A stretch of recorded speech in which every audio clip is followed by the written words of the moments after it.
Shalom. Marilah kita siapkan hati kita untuk mengikuti ibadah Pentakosta kedua. Mari kita saat teduh sejenak.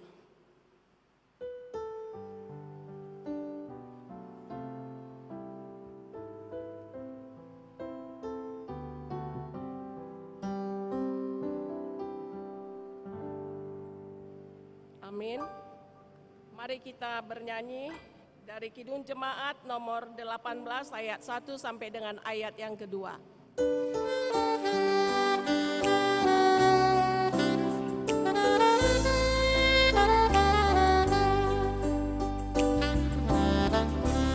Allah hadir bagi kita dan hendak memberi berkat, melimpahkan kuasa Roh-Nya bagai hujan yang lebat. Dengan Roh Kudus yang Tuhan, umat-Mu berkatilah, baharui hati kami, oh curahkan kurnia. Allah hadir, sungguh hadir di jemaatnya yang kudus. Dia kasih kurnia-Nya menyegarkan kita terus.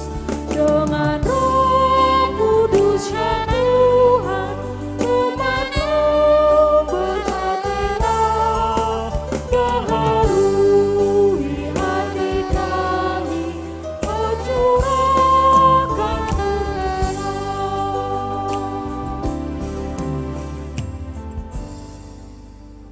Di dalam nama Allah Bapa dan nama anaknya Tuhan Yesus Kristus dan nama Roh Kudus salib langit dan bumi. Amin. Dari Sion puncak keindahan, Allah tampil bersama Allah kita, datang dan tidak akan berdiam diri. Sebab aku akan mencurahkan air ke atas tanah yang haus dan hujan lebat ke atas tempat yang kering. Tuhanlah Allah, Dia menerangi kita. Ikatkanlah korban hari raya itu dengan tali pada tanduk-tanduk mezbah. Haleluya. Haleluya, haleluya,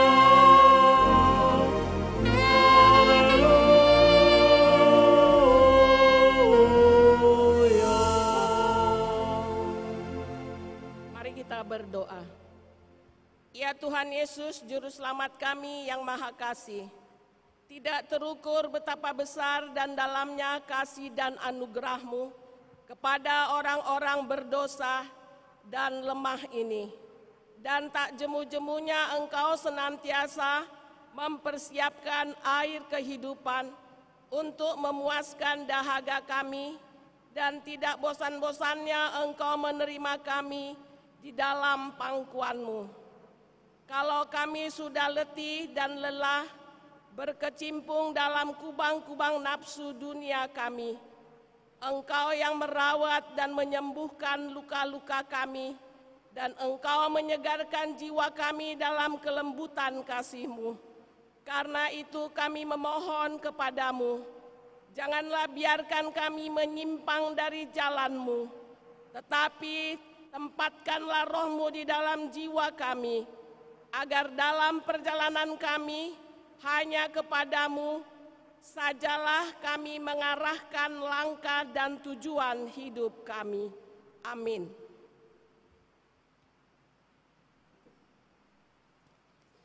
Mari kita bernyanyi dari pelengkap Kidung Jemaat nomor 255 ayat 1.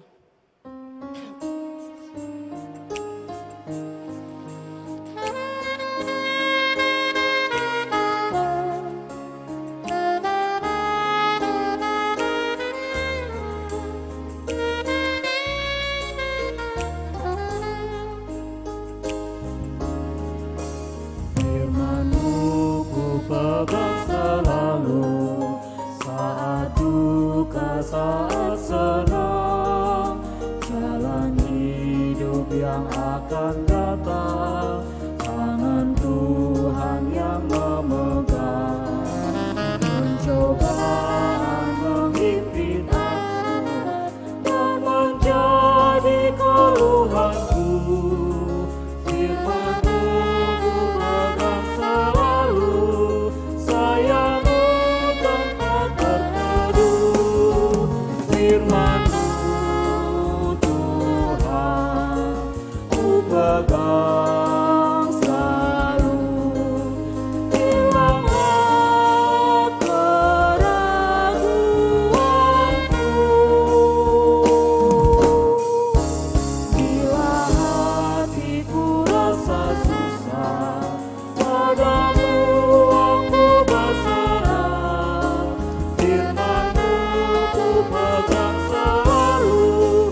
Sebagai pendahuluan khotbah kita pada Pentakosta kedua ini, 2 Petrus 1 ayat 16 sampai dengan ayat yang ke-21.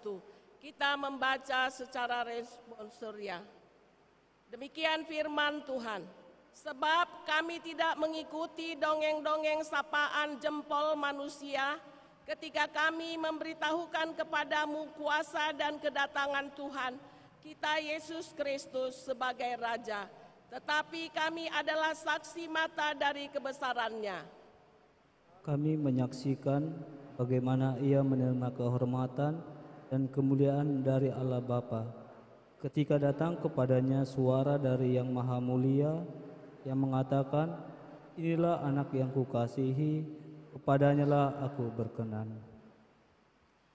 Suara dari kami dengar datang dari sorga ketika kami bersama-sama dengan Dia di atas gunung yang kudus. Dengan demikian kami makin diteguhkan oleh firman yang telah disampaikan oleh para nabi. Alangkah baiknya kalau kamu memperhatikannya sama seperti memperhatikan pelita yang bercahaya di tempat yang gelap, sampai fajar menyingsing dan bintang timur terbit bersinar di dalam hatimu. Yang terutama haruslah ku mau ketahui ialah bahwa nubuat-nubuat dalam kitab suci tidak boleh ditafsirkan menurut kehendak sendiri. Sebab tidak pernah nubuat dihasilkan oleh kehendak manusia, tetapi oleh dorongan Roh Kudus, orang-orang berbicara atas nama Allah. Demikianlah pembacaan firman Tuhan. Berbahagialah yang mendengarkan firman Tuhan dan melakukannya. Amin. Kita bernyanyi dari PKJ 179 ayat 1 sampai dengan ayat yang kedua.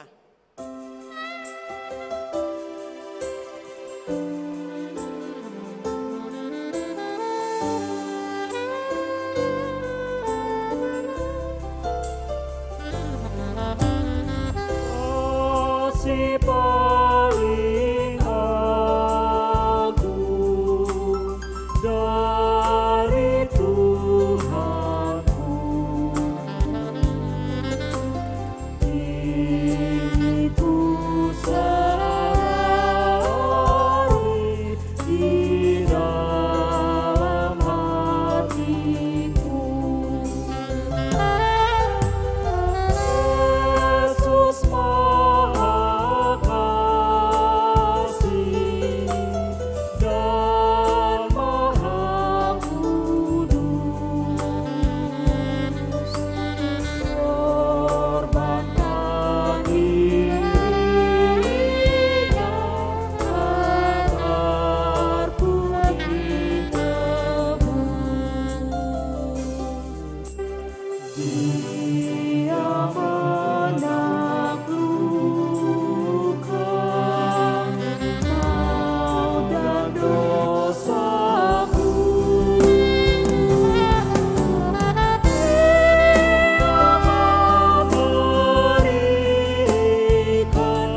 Bapak, Ibu, saudara-saudari yang terkasih, marilah kita datang ke hadirat Tuhan.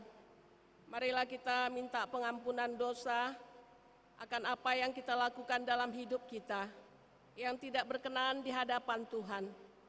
Juga yang kita lakukan mendukakan hati Tuhan, dan juga terhadap sesama kita. Marilah kita minta pengampunan dosa kepada Tuhan.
Marilah kita berdoa.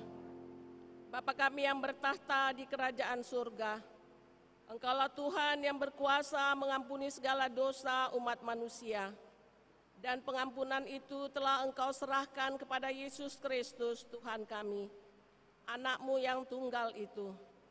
Tolong dan kasihanilah kami, agar kami yakin dan percaya akan keampunan dosa kami, sehingga kami benar-benar merasakan bahagia di dalam hidup kami. Suruh apalah kiranya kepada kami, Roh-Mu yang kudus itu untuk menerangi pikiran dan jiwa kami, sehingga kami tidak merasa bimbang akan kasih setia-Mu, dan kami beroleh kekuatan untuk meninggalkan segala kejahatan dan keinginan dunia ini. Sekarang kami persembahkan jiwa kami kepadamu ya Tuhan, sebagai persembahan yang hidup, kudus, dan mulia, di dalam nama Yesus Kristus dan Juru Selamat kami. Amin.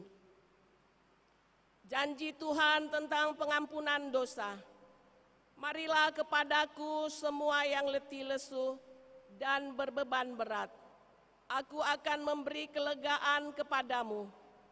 Pikul lakuk yang kupasang, dan belajarlah padaku, karena aku lemah lembut dan rendah hati, dan jiwamu mendapat ketenangan.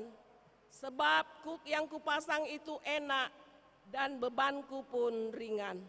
Segala kemuliaan bagi Allah di tempat yang maha tinggi. Amin.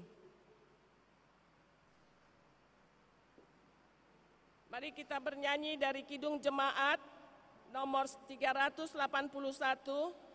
ayat 6 sampai dengan ayat yang ke-7.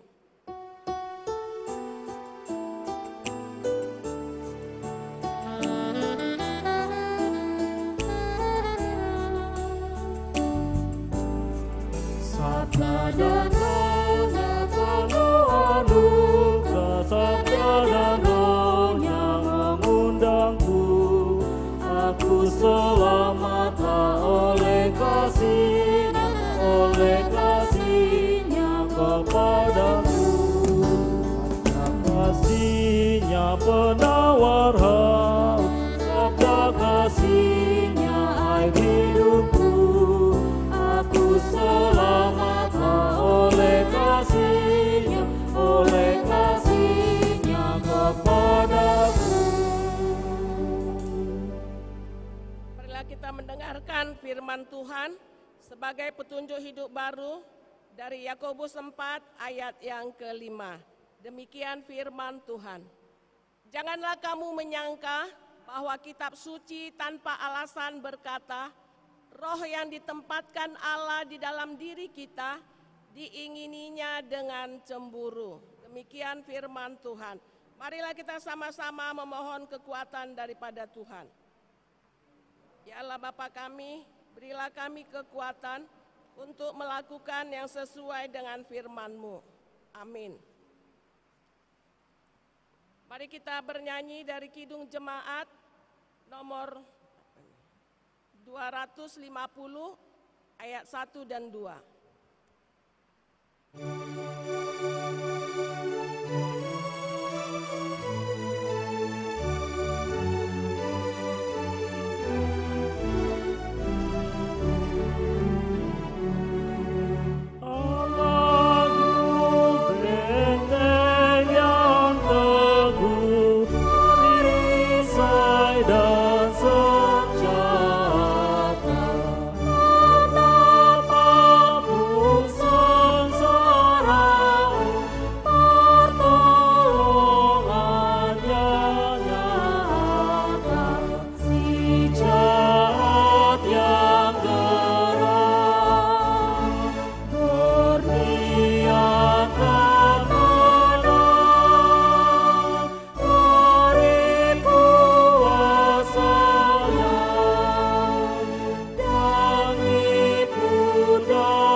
Kita bersaksi mengikrarkan pengakuan iman kita bersama jemaat pada segala abad di seluruh dunia ini. Mari kita sama-sama mengucapkannya. Aku percaya kepada Allah Bapa yang Maha Kuasa halip langit dan bumi. Aku percaya kepada Yesus Kristus, anaknya yang tunggal Tuhan kita, yang dikandung daripada Roh Kudus, lahir dari anak darah Maria, yang menderita di bawah pemerintahan Pontius Pilatus, disalibkan, mati dan dikuburkan, turun ke dalam kerajaan maut.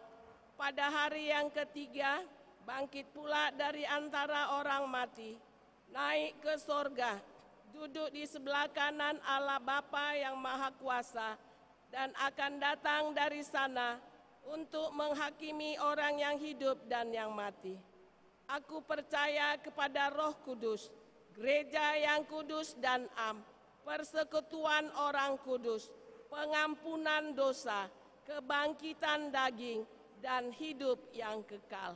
Amin. Mari kita siapkan hati kita untuk mendengarkan sabda Tuhan. Kita bernyanyi dari pelengkap Kidung Jemaat nomor 198 ayat 1 sampai dengan ayat yang kedua.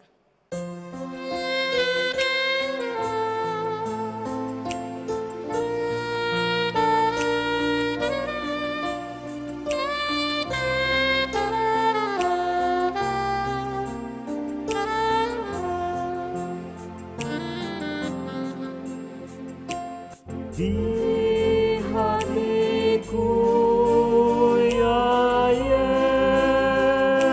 Yesus, Tuhan bersabdalah,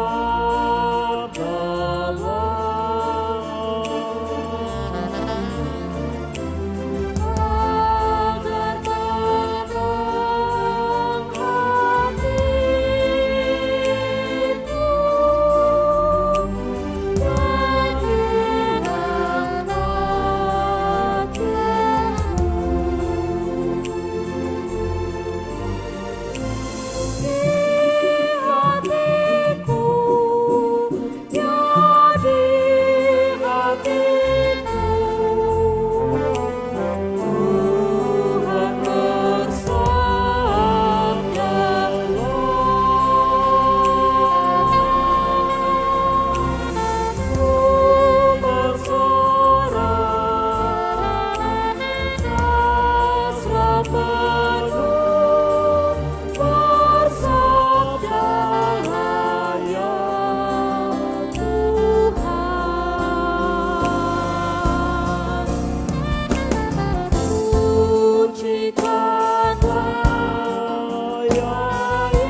Damai sejahtera yang dari Allah Bapa yang melampaui segala akal, itulah kiranya menyertai hati dan pikiran saudara-saudari dalam Yesus Kristus Tuhan kita.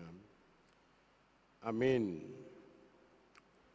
Bapak, Ibu, dan saudara-saudara yang dikasihi oleh Tuhan, firman Tuhan untuk melengkapi sukacita kita sekaligus menjadi renungan pada ibadah kita, ibadah Pentakosta yang kedua, adalah yang terambil dari Bilangan 11 ayat 24 sampai 30. Dalam nama Tuhan, demikian pembacaannya.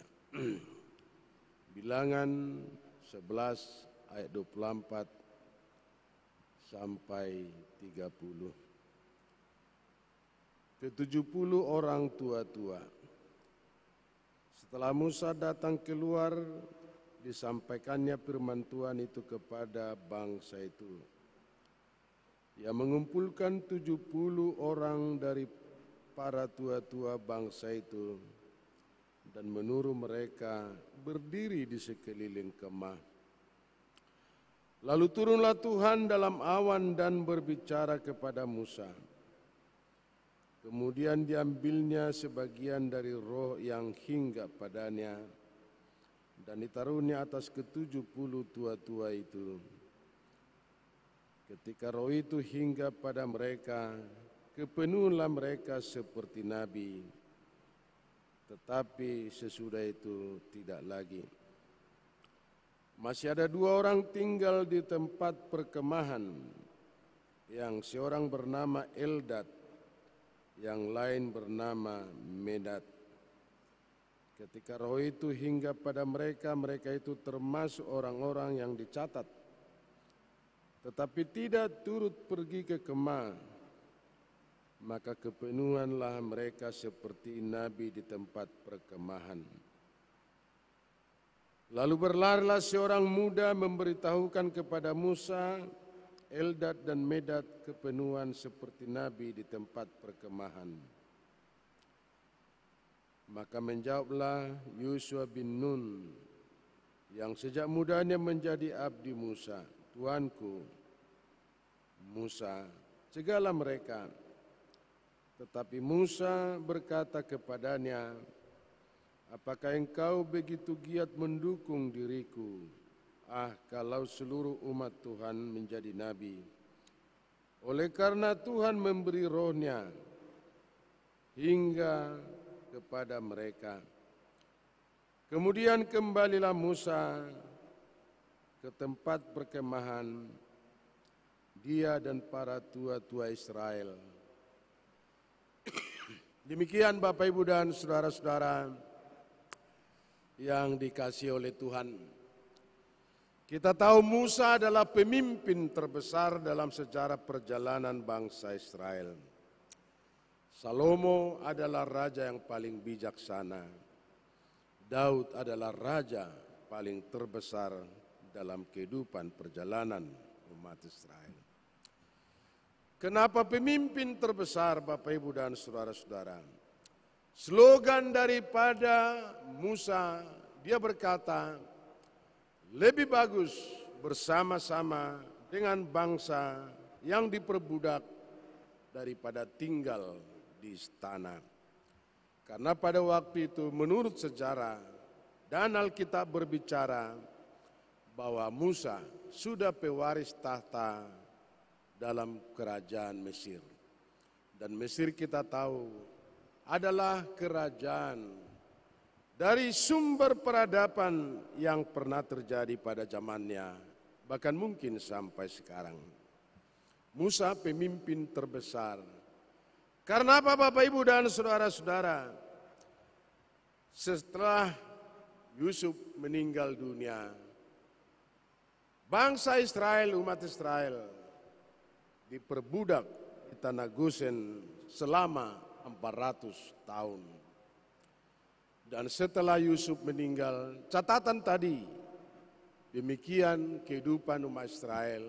Dan umat Israel berseru kepada Tuhan. Dan Tuhan berkata, aku telah mendengar jeritan daripada umatku, maka bawalah bangsaku.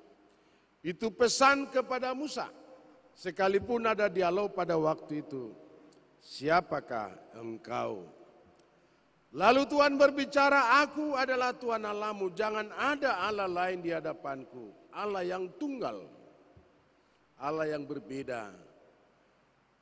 Dengan pengenalan Abraham, Ishak, dan Yakub, tapi penegasan pada waktu itu, aku adalah aku. Dan kita tahu Musa adalah pemimpin terbesar dengan alasan bangsa yang diperbudak harus keluar dari tanah Mesir dan dipimpin oleh Musa selama perjalanan 40 tahun. Bagaimana bangsa yang diperbudak selama 400 tahun dan tidak ada kesiapan apapun selain harus berangkat dan keluar dari tanah Mesir. Bagaimana bangsa muda yang tidak tahu apa-apa, mental budak, tapi harus keluar dan dipimpin oleh Musa selama 40 tahun. Makanya Musa adalah pemimpin terbesar, pemimpin budak selama 40 tahun yang tidak tahu apa-apa dan tidak mengenal apa-apa, tapi harus keluar dari tanah Mesir. Bapak, Ibu, dan saudara-saudara, 40 tahun dan umat Israel yang keluar dari tanah Mesir ada sejumlah 600.000 orang. Itu bilangan orang dewasa. Menurut tradisi Yahudi, perempuan dan anak-anak tidak masuk hitungan, tapi diperhitungkan ada 2 juta orang keluar dari tanah Mesir. Dari berbagai kemelut, berbagai situasi dan keadaan, umat Israel harus meninggalkan Mesir. Dan kita tahu apa yang terjadi dalam perjalanan umat Israel, secara khusus bilangan 11, mereka bersungut-sungut kepada Tuhan. Lalu murka Tuhan kepada umat Israel karena bersungut-sungut. Mereka tidak puas atas campur tangan Tuhan dan kerakusan yang merajai umat Israel soal makanan. Lalu itulah yang terjadi dalam perjalanan umat Israel pada waktu di padang gurun. Kita tahu dari ayat 1 sampai 3 apa yang terjadi, murka Tuhan. Dan Musa tampil ke depan membela nasib bangsa Israel, dan api dalam bentuk murka Tuhan sewaktu itu padam. Lalu kita baca Bapak, Ibu, dan saudara-saudara supaya lebih jelas pergumulan daripada Musa pada waktu itu. Kita mulai ayat 4. Orang-orang bajingan yang ada di antara mereka kemasukan nafsu rakus. Dan orang Israel pun menangis pula serta berkata, siapakah yang akan memberi kita makan daging? Kita teringat kepada ikan yang kita makan di Mesir dengan tidak bayar apa-apa, kepada mentimun, semangka, bawang pre, bawang merah, dan bawang putih. Karena perjalanan umat Israel, mereka hanya mengenal manna, makanan yang diberikan Tuhan kepada mereka, dan mereka tidak puas. Dan katanya mereka kepingin daging, Bapak, Ibu, dan saudara-saudara. Dan adapun manna itu seperti ketumbar dan kelihatannya seperti damar bedola. Lalu selanjutnya ayat 10, Bapak, Ibu, dan saudara-saudara. Ketika Musa mendengar bangsa itu, yaitu orang-orang dari setiap kaum, menangis di depan pintu kemahnya, bangkitlah murka Tuhan dengan sangat, dan hal itu dipandang jahat oleh Musa. Ayat 11, lalu berkatalah Musa kepada Tuhan, karena penderitaan yang terlalu banyak, beban yang terlalu syarat, Musa berkata, "Mengapa kau perlakukan hamba-Mu ini dengan buruk, dan mengapa aku tidak mendapat belas kasih karunia di mata-Mu, sehingga Engkau membebankan kepadaku tanggung jawab atas seluruh bangsa ini." Dan katanya, "Lebih bagus aku mati daripada bangsa ini kubawa-bawa." Dan kata Musa, "Karena aku bukan melahirkan bangsa ini." Karena terlalu sering bangsa ini bersungut-sungut. Sekalipun dalam perjalanan umat Israel, begitu banyak tanda-tanda mujizat yang diberikan Tuhan. Pertolongan Tuhan sama mereka selama di perjalanan 40 tahun, bahwa kaki mereka tidak pernah capek dan baju pakaian mereka tidak pernah buruk atau tidak pernah lusuh. Dan setiap saat Tuhan mendampingi perjalanan bangsa Israel. Pada waktu malam ada tiang api memberikan kehangatan dan terang dan sinar. Karena padang gurun sewaktu-waktu bisa berubah temperatur iklim. Dan waktu siang ada tiang awan untuk melindungi perjalanan mereka. Karena pada biasanya waktu siang hari temperatur padang gurun sangat panas luar biasa. Bapak, Ibu, dan saudara-saudara, Musa menangis meratap kepada Tuhan. Karena apa? Karena bangsa itu tidak pernah mengucap syukur kepada Tuhan. Dan mereka hanya berpikir keinginan, kemauan mereka, dan kehendak mereka. Tapi respon Tuhan pada perjalanan umat Israel dalam konteks Bilangan 11, lalu Tuhan menyuruh Musa supaya memilih 70 orang yang tua-tua untuk membantu, mendampingi, supaya Musa jangan terlalu lelah dan jangan terlalu capek. Dan disinilah kita lihat peranan roh yang selalu hadir dalam setiap kehidupan siapa yang dipilih Tuhan untuk melaksanakan kehendak dan kemauan Tuhan. Bapak, Ibu, dan saudara-saudara yang dikasihi oleh Tuhan, ini sekali lagi kita berbicara tentang kepemimpinan. Terlalu capek, terlalu lelah. Karena apa, Bapak, Ibu, dan saudara-saudara? Karena kadangkala setiap insan, organisasi manapun, sekalipun ada aturan yang mengatur kita, tapi kadangkala kita bermain-main tentang aturan. Hal-hal yang serius dipermain-mainkan dan permainan diseriuskan. Saya ambil salah satu contoh, Bapak, Ibu, dan saudara-saudara. Jikalau berbicara tentang kepemimpinan, dan biasanya soal kepemimpinan itu sudah diatur sedemikian rupa supaya dengan ketentuan pedoman hukum yang harus berjalan harus dilaksanakan. Tapi sekali lagi, dalam soal keadaan tertentu, dalam soal tuntutan, kadangkala setiap pribadi dan setiap masyarakat tidak mau melaksanakan aturan yang sudah ada. Bapak, Ibu, dan saudara-saudara yang dikasihi oleh Tuhan, pimpinan yang bagaimanakah yang memimpin bangsa Israel? Saya kembali dulu kepada Raja Salomo pada waktu dia dipilih dan diangkat menjadi raja. Raja Salomo berbicara karena pertemuan mereka dengan Tuhan. Dan Salomo meminta, karena ada pesan daripada Tuhan, mintalah apapun akan saya berikan. Lalu dia memohon kepada Tuhan, Tuhan telah bermurah hati terhadap saya. Dan saya dipercayakan memimpin bangsamu yang begitu besar.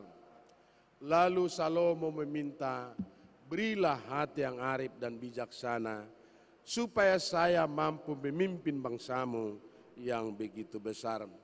Salomo tidak meminta panjang umur, tidak meminta harta, tidak meminta musuh-musuhnya tunduk kepada dia selain hati yang arif dan bijaksana.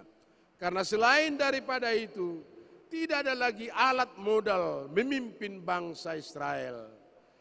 Karena umat Israel sering berjanji, sering mengingkari janji. Begitu banyak perjanjian yang dibangun oleh umat Israel kepada Tuhan, tapi tidak begitu lama bangsa itu sudah berbalik dari hadapan Tuhan.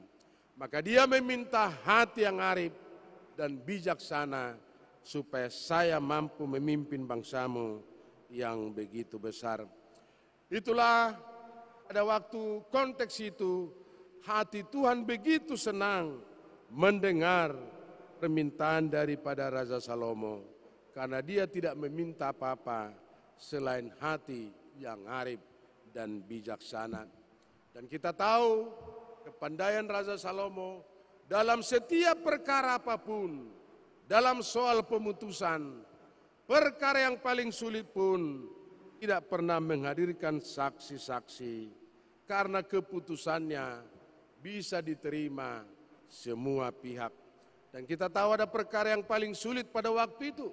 Ada seorang ibu yang mempunyai anak yang sudah meninggal, dan satu lagi yang masih hidup, lalu terjadi pergantian atau pencurian.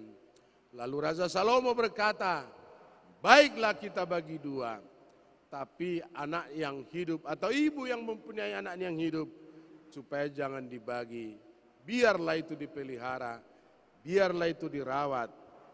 Dan Bapak Ibu dan saudara-saudara, kita tahu justru yang mengatakan itulah yang memiliki anaknya yang hidup. Dan Ratu Seba dari selatan, karena kepandaian Raja Salomo, menguji kepandaian daripada Raja Salomo. Raja Salomo sudah terkenal kemana-mana kepandaiannya, dan itu diuji oleh Ratu Seba dari selatan. Dan hikmat yang luar biasa, karena kepandaian Raja Salomo menata semua tatanan sosial, aspek yang paling besar dan sekecil apapun tidak luput daripada perhatian Raja Salomo. Maka sehingga pembangunan bait suci yang didirikan oleh Raja Salomo, semua perhiasan dari Ratu Seba, kayu dan tukang dari Raja Hiram yang dari Tirus, karena kepandaian daripada Raja Salomo. Bapak Ibu dan saudara-saudara, 70 orang tadi memiliki roh daripada Musa. Itulah pendampingan, power sharing, pembagian tugas untuk membantu daripada Musa sendiri. Nah, pertanyaan Bapak Ibu dan saudara-saudara, figur atau pimpinan yang bagaimanakah yang kita harapkan? Sebelum kita berbicara tentang itu Bapak Ibu dan saudara-saudara, sekalipun ada kata-kata merangkum tentang segala sesuatunya, aspek dalam semua kehidupan, saya selalu mengatakan itu. Dalam soal kepemimpinan, berfungsilah sebagaimana tugasnya dan bertugaslah sebagaimana fungsinya. Yang bukan pekerjaannya jangan dilakukan, tapi tugasnya mari kita kerjakan, sehingga nampak kepemimpinan yang diharapkan. Bapak Ibu dan saudara-saudara, ini menyangkut roh. Dan pada waktu ini kita berbicara tentang peranan daripada roh. Sekalipun pernah Paulus berbicara tentang nubuat-nubuat, karena pada konteks ini juga semacam nabi yang bernubuat.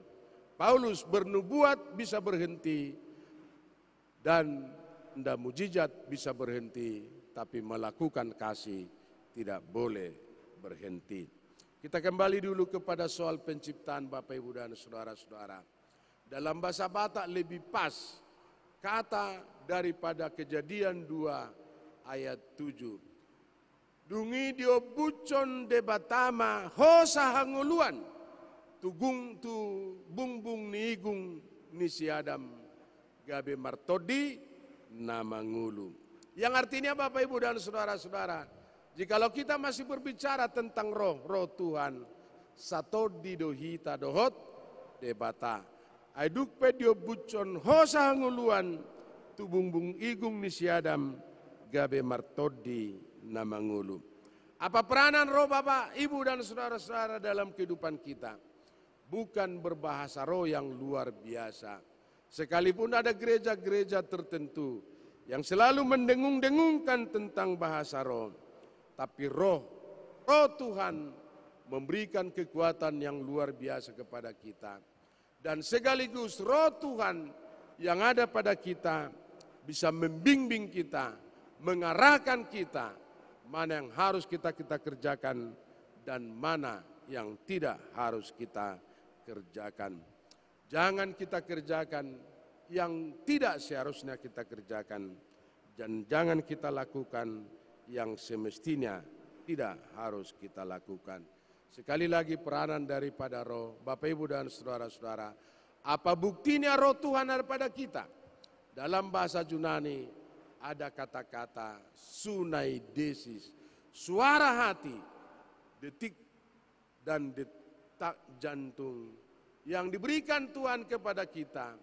Andai kata kita mau melakukan dosa, denyutan jantung kita pasti berdetak lebih kencang daripada yang normal. Itulah pertanda bahwa perbuatan itu tidak direstui oleh Tuhan. Dalam kemajelisan GKP Bapak Ibu dan saudara-saudara, itu pertanda ada power sharing, pembagian tugas. Dan kiranya roh Tuhan akan selalu menaungi kita, membimbing kita, sehingga kita mampu melakukan yang sesuai dengan kehendak kita. Dan sekali lagi saya kutip kata-kata mengenai tugas dan fungsi, karena roh Tuhan akan menaungi kehidupan kita. Dalam setiap pekerjaan kita, Tuhan selalu hadir dalam kehidupan kita, memberikan keberanian yang luar biasa, dan memungkinkan sesuatu peristiwa yang tidak mungkin menjadi mungkin. Sehingga kita berlaku bersikap sebagaimana kehendak Tuhan yang diberikan kepada kita, karena roh Tuhan ada pada kita. Kita berdoa. Bapa di sorga, terima kasih Tuhan buat kelanjutan hidup yang Tuhan berikan kepada kami. Kami bersyukur Tuhan buat pertolongan Tuhan yang selalu hadir dan selalu menaungi kehidupan kami. Dan kami berterima kasih karena roh Tuhan selalu hadir menaungi kami melalui sunaidesis, suara hati, panggoran itu di denyut jantung. Itulah pertanda bahwa Tuhan, roh-Mu selalu diam dan mendiami kehidupan kami. Berikan kepada kami keyakinan bahwa roh Tuhan itu akan memimpin kami, sehingga kami bisa berlaku bersikap sebagaimana Tuhan yang Tuhan kehendaki. Dan semestinya dalam kehidupan kami, apapun tugas kami, dalam pendampingan, dalam kerajaan Tuhan, kami akan mampu berkata dan berbuat, kami berfungsi sebagaimana tugasnya dan bertugas sebagaimana fungsinya. Terima kasih Bapa di surga. Dan terima kasih buat ibadah ini yang sudah berlangsung dan sebentar lagi akan berakhir. Tapi kasih karunia Tuhan tidak akan berakhir dan akan tetap berkelanjutan sampai selama-lamanya. Terima kasih buat hari-hari yang sudah kami lalui. Dan terima kasih buat hari-hari yang sudah kami isi. Dan kami bersyukur Tuhan senantiasa memaknai kehidupan kami ke depan. Karena Tuhan telah memberikan makna dan memberikan faedah kepada kami. Sehingga kehidupan kami akan tetap berguna, bermakna, berfaedah. Karena roh Tuhan telah tinggal dan diam di dalam hati kami. Malam ini Tuhan kami serahkan segala kehidupan kami. Biarlah malam ini menjadi malam peristirahatan yang dapat membawa ketenangan jiwa. Dan besok Tuhan bangunkan kami kembali lagi dalam menjejaki gairah hidup yang lebih sempurna dan meraih hidup yang lebih komplit. Seturut dengan kehendak Tuhan, kami berdoa dan mengucap syukur. Dalam Yesus Kristus Tuhan, Juru Selamat kami yang hidup. Amin.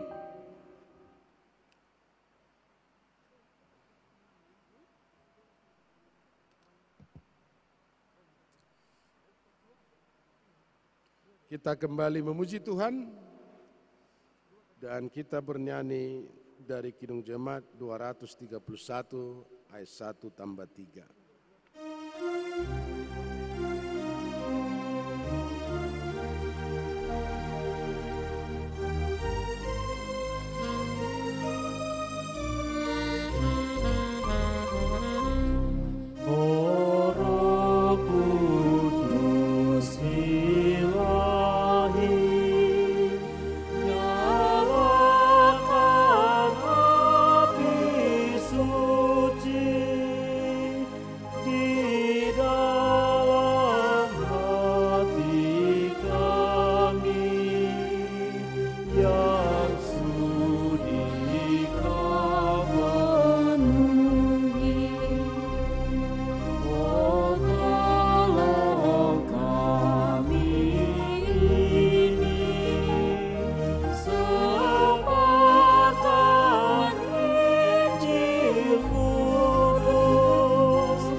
Firman Tuhan mempersiapkan hati dan pikiran kita untuk memberi dan mempersembahkan persembahan kita dan mengucap syukur.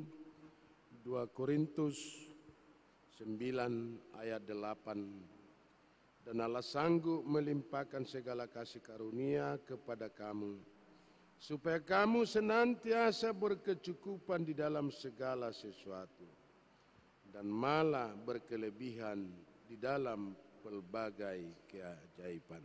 Amin.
Kita berdoa untuk menampaikan persembahan kita. Ya Allah Bapa kami yang ada di surga, Engkaulah sumber segala karunia dan berkat. Kami mempersembahkan persembahan kami kepadamu. Walaupun persembahan ini adalah yang kami terima daripadamu. Karena siapakah kami sehingga dapat memberi persembahan kepadamu? Terimalah persembahan ini menjadi upah yang harum di hadapan-Mu. Berkatilah sehingga kami bisa mempergunakan persembahan ini demi kemuliaan-Mu dan di tengah-tengah kerajaan-Mu. Bukalah hati dan pikiran kami, supaya kami tetap mengenal kasih karunia dan berkat Tuhan yang selalu hadir melimpahi kami, sehingga kami mampu mengucapkan terima kasih karena kasih karunia Tuhan. Dalam nama Yesus Kristus Tuhan kami. Amin.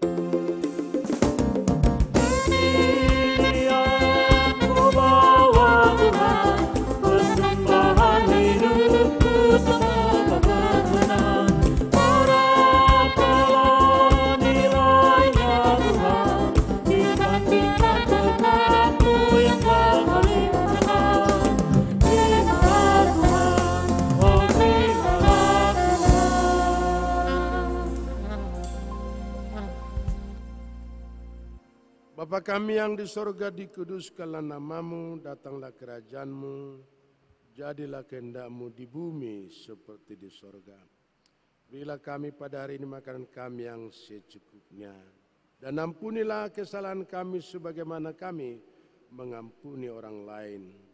Dan jangan bawa kami ke dalam pencobaan, tetapi lepaskanlah kami daripada yang jahat.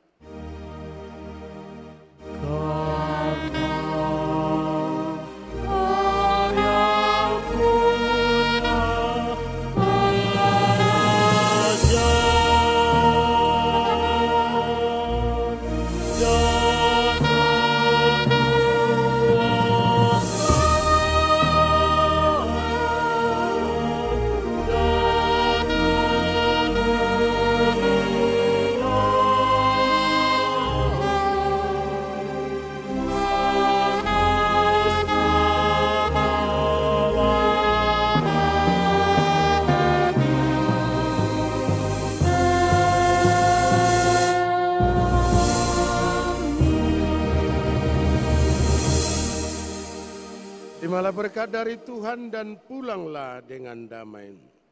Tuhan memberkati dan melindungi saudara. Tuhan menyinari saudara dengan wajah-Nya dan memberi saudara kasih karunia. Tuhan menghadapkan wajah-Nya kepadamu dan memberi engkau damai sejahtera.